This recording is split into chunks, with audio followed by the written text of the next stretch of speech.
నామానికి స్తోత్రములు. అందరికీ వందనాలు. దేవుడు తన యొక్క మహాకృప చొప్పున ఈ ఉదయకాలమందు మరి ఒక్కసారి ఆయన సన్నిధిలో మనందరం కలిసి దేవుని వాక్యాన్ని ధ్యానించడానికి కృపను అనుగ్రహించారు. అందరిని బట్టి దేవునికి మనందరం కూడా కృతజ్ఞతాస్తుతులు చెల్లించుదాం.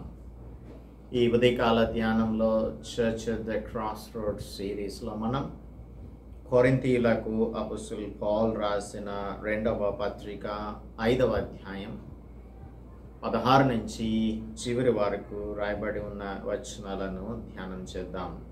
Let us meditate on Apostle Paul's letter to the Corinthians, second letter to the Corinthians, chapter 5, verses 16 through 21. Let's pray. పరిశుద్ధుడా, మా ప్రియ రక్షక, మా ప్రభు, మా దేవ, మా తండ్రి, ఈ ఉదయకాలమందు మీ పాదముల చెంత మేము వచ్చి మీ మాటలను మర్మములను తెలుసుకోవాలని ఆశపడుతూ ఉన్నాం తండ్రి. ఆయన మీ వాక్యంలోని మిస్టరీస్ని మాకు బోధించండి.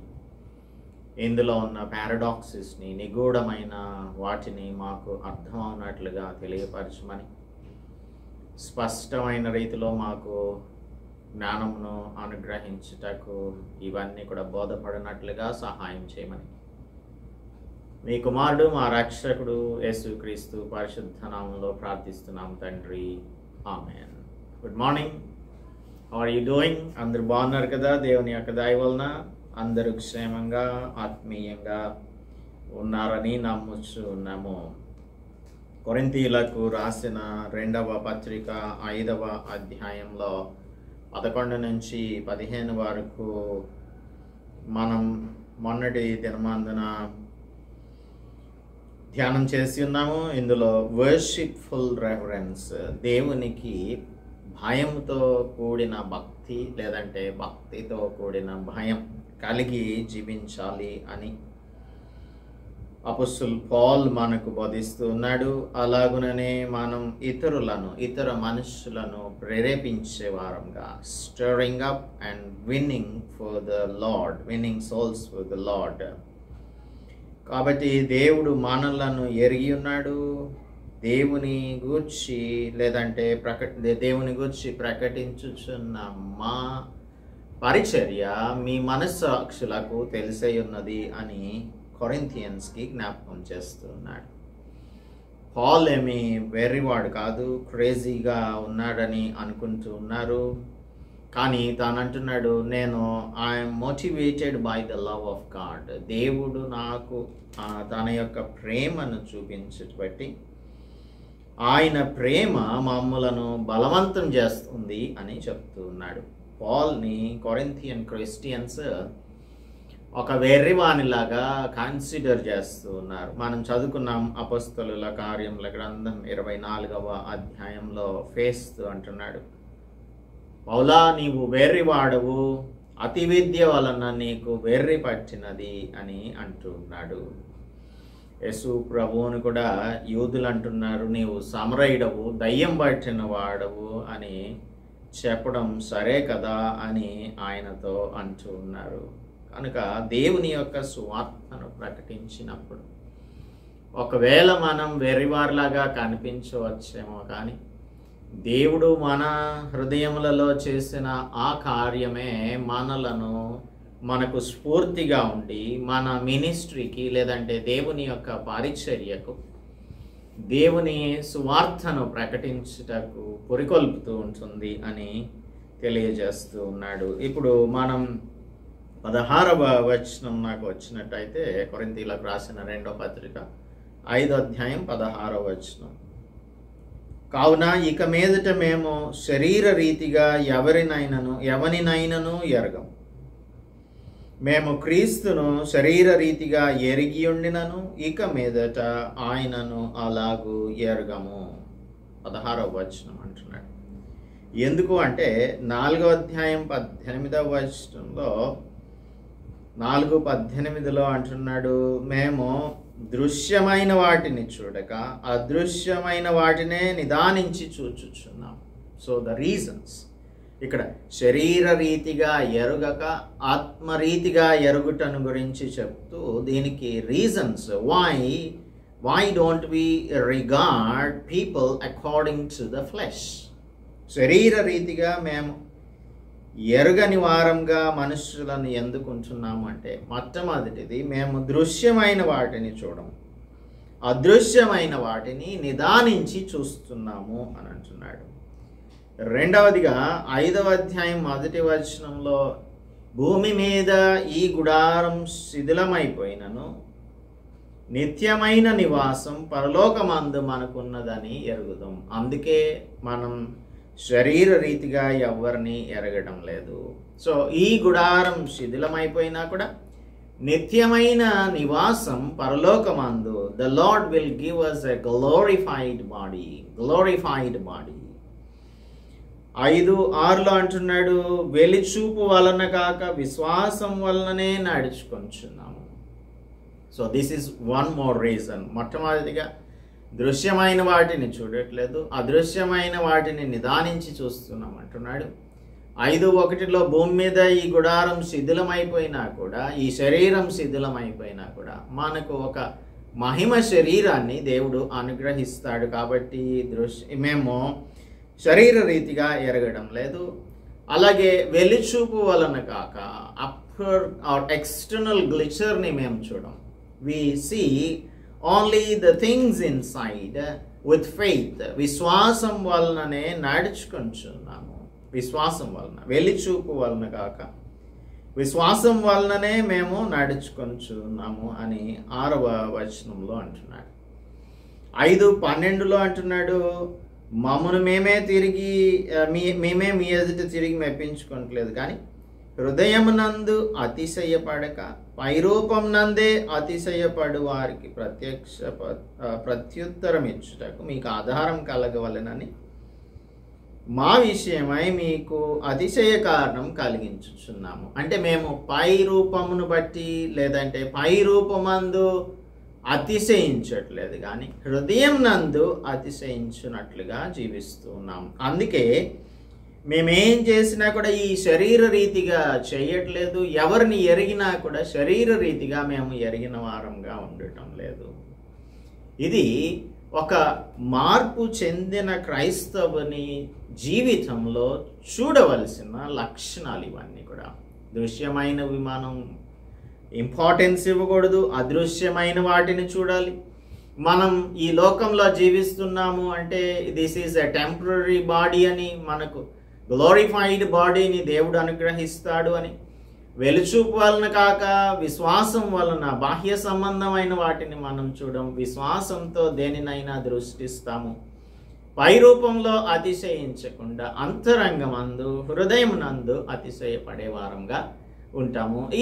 These are the qualities of a person who is become a new creation in the lord. దేవునిలో అందుకే 17వ వచనంలో చెప్తున్నాడు, కాగా ఎవడైనను క్రీస్తునందున్న ఎడల వాడు నూతన సృష్టి అనటానికి కారణం ఏంటంటే, if somebody is in Christ, if anyone is in Christ, ఎవడైనా క్రీస్తునందున్న ఎడల వాడు నూతన సృష్టి అయిపోయాడు. The lord has made him a new creation. అటువంటి న్యూ క్రియేషన్గా చేయబడినటువంటి వారు they must be able to live like a new creature. నూతన జీవితాన్ని సంపాదించుకొని నూతన సృష్టిగా జీవించుచు ఆయనను ఘనపరిచేటువంటి వారంగా ఉండాలి. ఇంకా మన యొక్క హృదయంలో ఎప్పుడు కూడా ఈ ఆత్మ సంబంధమైన తలంపే ఉండాలి. అపొస్తలుల కార్యముల గ్రంథంలో 17వ అధ్యాయం 16వ వచనంలో అపొస్తలుడు పౌలు ఏథెన్స్ పట్టణానికి వెళ్ళినప్పుడు అక్కడ ఆ పట్టణం అంతా కూడా విగ్రహములతో నిండి ఉంది. విగ్రహాలతో నిండి ఉండుట చూచి అతని ఆత్మ పరితాపం పట్టలేకపోయెను. His spirit was pricked or his spirit was provoked. మేము ఏం పని చేస్తున్నాము? దేవుని పని చేస్తున్నాం, దేవుని పరిచర్య చేస్తున్నాం, దేవుని యొక్క సువార్తను ప్రకటిస్తున్నాం. మేము వెర్రివారం కాదు. మేము దేవుని సువార్తను ప్రకటించుచు ఉన్నప్పుడు మేము మనుషుల పై రూపమును బట్టి చూడట్లేదు, అంతరంగంతో చూస్తున్నాము. ఒక వ్యక్తి యొక్క పాప స్థితిని మేము చూసినప్పుడు, అయ్యో ఈ విగ్రహారాధన చేస్తున్నటువంటి వారికి నేను ఏ విధంగా సహాయపడగలను అని అపోస్తలుడు పౌలు తన ఆత్మలో పరితాపాన్ని పట్టలేకపోతూ ఉన్నాడు. అందుకని వారి యొక్క హృదయ స్థితిని చూస్తున్నాడు కాబట్టే తాను చాలా బాధపడుతూ ఉన్నాడు. అందుకే అక్కడ ఏథెన్స్లో అక్కడ ఉన్నటువంటి వారితో మాట్లాడుతూ ఉన్నాడు. అదే అధ్యాయంలో మీరు చదువుకున్నట్లయితే అర్థమవుతుంది. ఏథెన్స్ పట్టణస్థులతో మాట్లాడుతూ ఉన్నాడు. సో ఎప్పుడైతే దేవుడు తనకు ప్రత్యక్షమయ్యాడో, యేసు ప్రభువు తనకు ప్రత్యక్షమయ్యాడో, అపొస్తలుల కార్యముల గ్రంథం 9వ అధ్యాయంలో చదువుకుంటాము, పాల్స్ ఎన్కౌంటర్ విత్ క్రైస్ట్. అలాగే 26వ అధ్యాయం 13వ వచనంలో అంటున్నాడు, మధ్యాహ్నమందు నా చుట్టూను నాతో కూడా వచ్చిన వారి చుట్టూను ఆకాశము నుండి సూర్య తేజస్సు కంటే మిక్కిలి ప్రకాశమానమైన ఒక వెలుగు త్రోవలో ప్రకాశించుట చూచితిని. The appearance of Christ Jesus. మేమందరం నేలపడినప్పుడు, సౌలా సౌలా నన్నెందుకు హింసించుచున్నావు, మోనికోలులకు ఎదురు తన్నుట నీకు కష్టమని హెబ్రీ భాషలో ఒక స్వరం తనతో పలకటాన్ని విన్నాడు. అప్పటి నుంచి తన జీవితంలో యేసు క్రీస్తు ప్రభువు యొక్క అంబాసిడర్గా నియమించాడన్న సంగతిని తాను గుర్తించి దేవుని కోసం మరణించటానికి కూడా సిద్ధంగా ఉన్నాడు అపోస్తలుడు పౌలు. So this is the life of a man who is a new creation in Christ Jesus. యేసు క్రీస్తు నందు నూతన సృష్టిగా చేయబడిన వారి యొక్క జీవితం ఈ విధంగా ఉంటుంది. 16వ వచనంలో మేము క్రీస్తును, 2వ భాగం, మేము క్రీస్తును శరీర రీతిగా ఎరిగి ఉండినను ఇక మీదట ఆయనను అలాగు ఎరుగము. ఇక మీదట ఆయనను అలాగు ఎరుగము.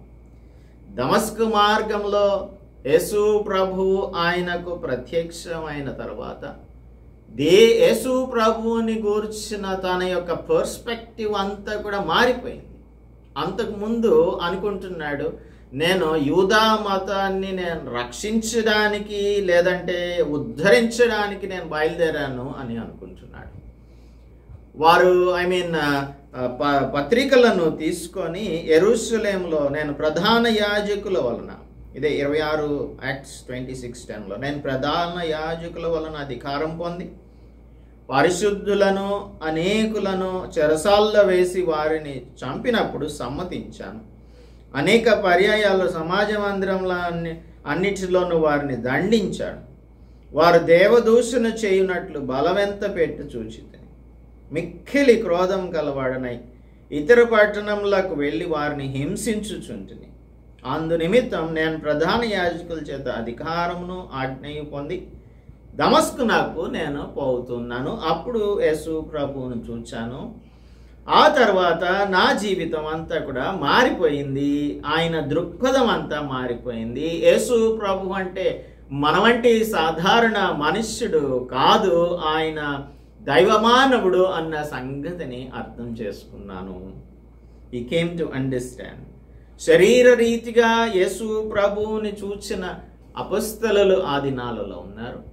శరీర రీతిగా చూచిన పరిసయ్యులు బహుశా అపోస్తలుడు పౌలుతో మాట్లాడి ఉండవచ్చు, యేసు ప్రభువుని మేము శరీర రీతిగా చూసామన్న సంగతి. ఇవన్నీ శరీర రీతిగా క్రీస్తును ఎరిగి ఉండినా కూడా ఆయనను ఇప్పుడు నేను అలాగే ఎరగట్లేదు. I understand what Christ Jesus is. ఆయన ఎవరు అనేది నాకిప్పుడు అర్థమవుతుంది. ఆయన యేసు ప్రభువు ఈ లోకంలో నుంచి వెళ్ళిపోయేటప్పుడు నేను వెళ్ళిపోవట మీకు ప్రయోజనకరము, వెళ్ళని ఎడల ఆదరణకర్తను నేను వెళ్ళిన ఎడల నేను ఆదరణకర్తను పంపిస్తాను అని జాన్ చాప్టర్ 16 verse 7లో చెప్పాడు. సో యేసు ప్రభువు ఎందుకు శరీర రీతిగా వచ్చాడు, ఎందుకు ఆయన సిలువలో మరణించాడు, ఎందుకు ఆయన ఆరోహణమై వెళ్ళిపోయాడు, ఇవన్నీ కూడా ఆయన వెళ్ళడం వలన పరిశుద్ధాత్మను పంపించాడు అన్న సంగతి, వీటన్నింటినీ కూడా అర్థం చేసుకున్నాడు అపోస్తలుడు పౌలు. అందుకే now he has a complete understanding of the work of Christ Jesus. యేసు ప్రభు ఎందుకు వచ్చారు, ఏం చేశారు, ఆయన నన్నేం చేయమంటున్నారు అనేది అంతా కూడా ఆయనకు అర్థమవుతుంది. లేదంటే అంతకుముందు యేసు ప్రభు అంటే ఒక గుంపుకు నాయకుడు అని, ఒక మతాన్ని రెచ్చగొట్టడానికి, లేదంటే ఒక గ్రూప్ని క్రియేట్ చేసి వారిలో కొన్ని సెంటిమెంట్స్ని రెచ్చగొట్టేటువంటి ఒక మత నాయకుడు అని అనుకుంటూ ఉన్నాడు. యూదా మతాన్ని భ్రష్టు పట్టించడానికి వచ్చిన ఒక అపోనెంట్ ఆఫ్ జూవిష్ రిలీజియన్ అని, జుడాయిజం అని అనుకుంటూ ఉన్నాడు. మనుషులకు అనేక రకములైన ఒపీనియన్స్, అభిప్రాయాలు ఉంటూ ఉంటాయి యేసు ప్రభువుని గురించి. చాలామంది యేసు ప్రభు అంటే ఒక మంచి వ్యక్తి, ఈ లోకంలో జీవించిన మంచి వ్యక్తి అని ఆయనను గురించి చెప్తూ ఉంటారు. కానీ ఆయన దేవుడు అని అంటే ఆయనను అంగీకరించినటువంటి వారు అనేక మంది, ఎగతాళి చేసేవారు అనేక మంది ఉంటూ ఉంటారు.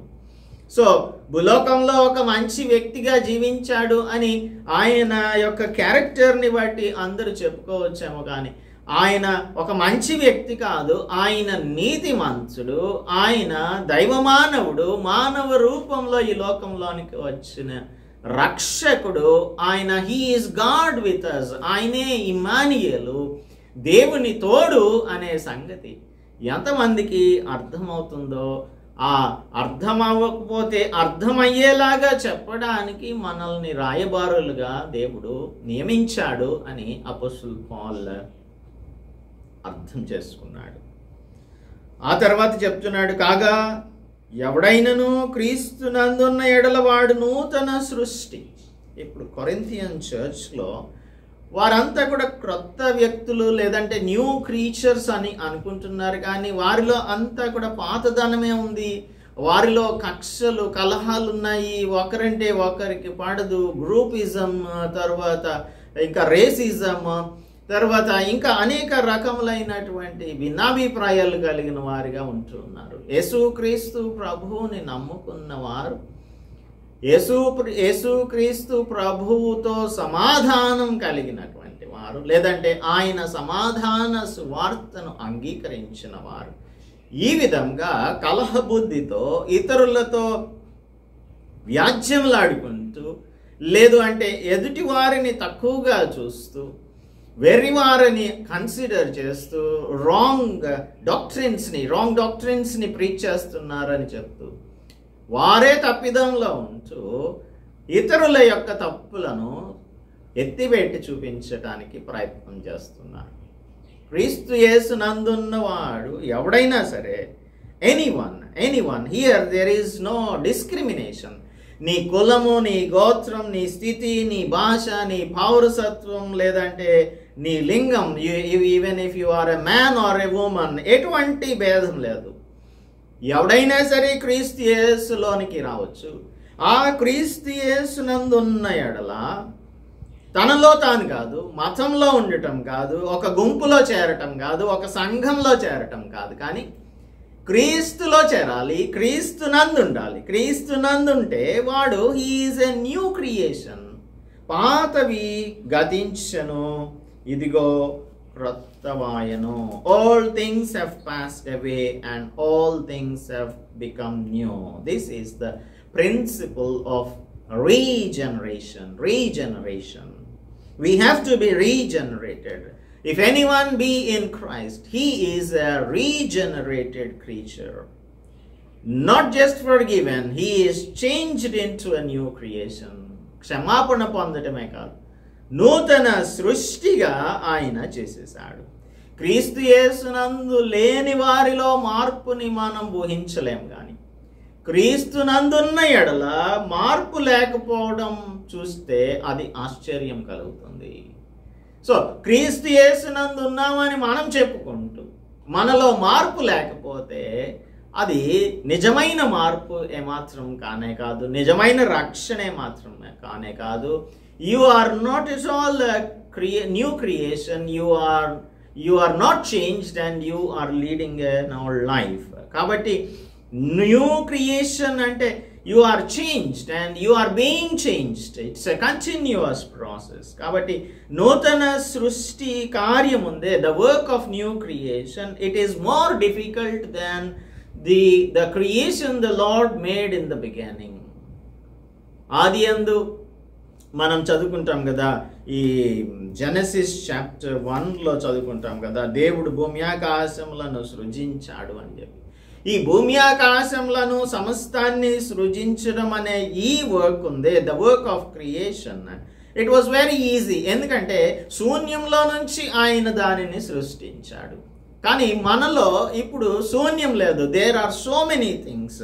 దేవునికి వ్యతిరేకమైనటువంటి పరిస్థితులు ఉన్నాయి, దేవునికి వ్యతిరేకమైన జీవితం ఉంది, పాపం ఉంది, ఆ దేవునికి మనం లోబడనటువంటి తత్వం ఉంది. వీటన్నింటినీ కూడా ఆయన తీసేసి క్రొత్తగా మనల్ని చేయడానికి ఇది చాలా డిఫికల్ట్ టాస్క్. అయితే we must receive the gift of new creation. ఈ నూతన సృష్టి అనే బహుమానాన్ని మనం సంపాదించుకున్న తర్వాత we must live as a new creation, or we must live the life of a new creation. మనం క్రొత్త సృష్టి అయిపోయామని డప్పు కొట్టుకుంటూ తిరగటం కాదు. క్రొత్త సృష్టిగా నీవు జీవించగలుగుతున్నావా అనేది మనం ప్రశ్నించుకోవాలి. కొరింథియన్ చర్చ్ని అదే ప్రశ్నిస్తున్నాడు. ఈ ఉదయకాలం అందు నిన్ను నన్ను కూడా దేవుడు అదే ప్రశ్నిస్తున్నాడు.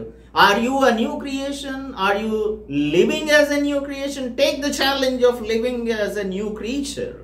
నూతన సృష్టిగా జీవించడం అనే ఒక సవాలుని నీవు స్వీకరించి పాతవన్నింటినీ కూడా విడిచిపెట్టేసి దినదినము కూడా ఆయనలో నూతన పరచబడుతూ ఉండటమే నూతన సృష్టికి అది సార్థకతను తీసుకొని వస్తుంది. 18-19 వచనాలలో ద మినిస్ట్రీ ఆఫ్ రీకన్సిలియేషన్, అందరిని కూడా సమస్తము దేవుని వలనైనవి, ఆయన మనలను క్రీస్తు ద్వారా తనతో సమాధానపరుచుకొని ఆ సమాధానపరచు పరిచర్యను మాకు అనుగ్రహించాడు. మనుషులకు సంబంధించిన విషయాలు కావివి, దైవ సంబంధమైన విషయాలను మాట్లాడుతున్నాము. మీరు ఇది తెలుసుకోండి. యేసు ప్రభువు ఒక పాపిగా శిక్షించబడ్డాడు. He was punished as if he were a sinner. ఆయనలో ఏమాత్రము కూడా పాపం అనేది లేనే లేదు.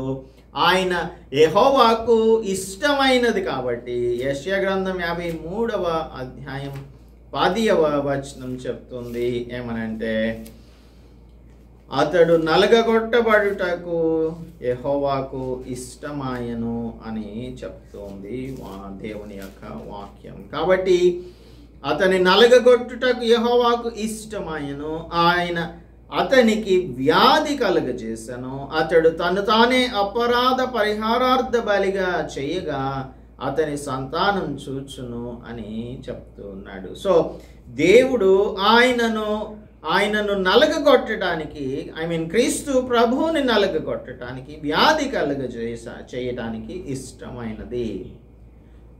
అలాగూ దేవుడు మన కోసం సిన్నర్గా మారిపోయి, పాపిగా మారిపోయి, మన కోసం ఆయన ఆ డిమాండ్ ఆఫ్ సిన్ని, ఆ పాపం ఏదైతే డిమాండ్ చేస్తుందో దానిని ఆయన ఫుల్ఫిల్ చేశాడు, మరణించాడు సిలువలో. కాబట్టి ఆయన మనలను క్రీస్తు ద్వారా సమాధానపరుచుకున్నాడు. మనం దేవుని యొద్దకు డైరెక్ట్గా వెళ్ళలేము. మీడియేటర్ ఎవరు అంటే యేసు క్రీస్తు ప్రభువు. అదేమనగా ఆ సమాధాన పరిచర్యను మాకు అనుగ్రహించాడు. అందరినీ సమాధానపరిచేటువంటి ఆ సువార్తనే మేము ప్రకటిస్తూ ఉన్నాం. We are the ambassadors of God on the earth. మేము యేసు క్రీస్తు ప్రభువునకు రాయబారులంగా ఉన్నాము. We represent Christ on earth and we carry the message of Christ Jesus, not ours.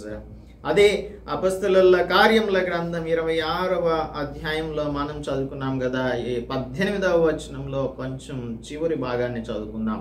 అదేంటంటే, వారు చీకటిలో నుండి వెలుగులోనికి, సాతాను అధికారం నుండి దేవుని వైపునకును తిరిగి నా యందలి విశ్వాసం చేత పాపక్షమాపణను పరిశుద్ధపరచబడు వారిలో స్వాస్థ్యమును పొందునట్లు వారి కన్నులు తెరుచుటకై నేను నిన్ను వారి వద్దకు పంపెదను అని చెప్పాడు దేవుడు అపోస్తలుడు పౌలుకి. కనుక మనం కూడా ఆయన రాయబారులం కాబట్టి చీకట్లో నుండి వెలుగులోనికి, సాతాను అధికారంలో నుండి దేవుని వైపునకు త్రిప్పి పాప క్షమాపణను గురించి బోధించటం, ఆ తర్వాత పరిశుద్ధపరచబడిన వారిలో స్వాస్థ్యం పొందటం ఎలాగూ అని ఎరగటానికి ఈ అంధత్వంలో ఉన్న వారి కన్నులను తెరవడానికి దేవుడు మమ్ములను ఏర్పరచుకున్నాడు. ఆ సమాధాన సువార్తను ఆయన మమ్ములను ప్రకటించమని రాయబారులుగా చేసుకున్నాడు. This is the heart of the gospel. సువార్తలో గుండె లాంటిది. This is very important thing which is to be preached. ఇంకా ఏమంటున్నాడు? అదేమనగా దేవుడు వారి అపరాధములను వారి మీద మోపక, the doctrine of imputation and substitution అని అంటాం. ఆరోపణ మరియు ప్రత్యామ్నాయం. మన మీద ఆరోపణ ఏంటి అంటే మన పాపులమైన మన మీద ఆయన పాప శిక్షను మోపకుండా యేసుక్రీస్తు ప్రభువు మీద ఆయన శిక్షను మోపాడు. సబ్స్టిట్యూషన్గా యేసు ప్రభు మన కోసం మరణించాడు. క్రీస్తునందు లోకమును తనతో సమాధానపరుచుకొని ఆ సమాధాన వాక్యమును మాకు అప్పగించాడు. ఆ సమాధాన వాక్యాన్నే మేము బోధిస్తున్నాం. మా సొంత మాటలను ఏమాత్రము కూడా బోధించుట లేదు అని క్లారిటీ ఇస్తున్నాడు అపోస్తలుడు పౌలు. ఎవరు బోధించినా కూడా ఇదే సువార్త అంటే ఇదే. కానీ సువార్త అంటే ఏదేదో ప్రకటించేయడం కాదు. నీకు శాంతి సమాధానం అంతా కూడా మంచి యేసు ప్రభువు దగ్గరకు వస్తే జరుగుతుంది అని చెప్పడం అనేది సువార్త కాదు. క్రీస్తు ప్రభువు దేవునితో మనలను సమాధానపరచడానికి లోకంలోనికి వచ్చాడు.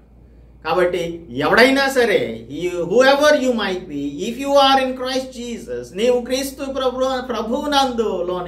ప్రభువులోనికి వస్తే, ప్రభువునందు ఉన్నట్లయితే నీకు there is no condemnation, ఏ శిక్ష విధి కూడా లేదు. నీ పాపం అంతా కూడా క్షమించబడటమే కాదు, ఆయన నీ జీవితాన్ని సంపూర్ణంగా మారుస్తాడు అని చెప్పడమే సువార్త. కావున దేవుడు మా ద్వారా వేడుకొనినట్టు మేము క్రీస్తుకు రాయబారులమై దేవునితో సమాధాన పడుడి అని క్రీస్తు పక్షంగా మిమ్మల్ని బ్రతిమాలుకుంటున్నాం. ఇప్పటికైనా ఏం మించిపోలేదు, ఆలస్యం అవ్వలేదు. బ్రతిమాలుకుంటున్నాము. ఎందుకు ప్లీడ్ చేయాలి? We implore you, be reconciled with God, be reconciled to God. దేవునితో సమాధాన పడండి. ఇది నాన్నే ఈ ఉదయకాలమందు దేవుడు నీతోనే మాట్లాడుతూ ఉన్నాడు. If you have not reconciled yourself with Christ Jesus, you will be lost. But you should understand why Christ Jesus he's come into the world. ఈ లోకంలోనికి క్రీస్తు ప్రభు నన్ను దేవునితో కూడా సమాధానపరచడానికి వచ్చాడు. ఆ సమాధానపరిచే సువార్తనే మనం ఈ ఉదయకాలమందు వింటూ ఉన్నాము. అందుకని మనం ఎప్పుడైతే ఆయనలోనికి వస్తామో మనం నూతన సృష్టిగా చేయబడతాము, నూతన సృష్టిగా జీవించుట ప్రారంభిస్తాము. దేవుడే మనకు అందుకు సహాయం చేస్తాడు.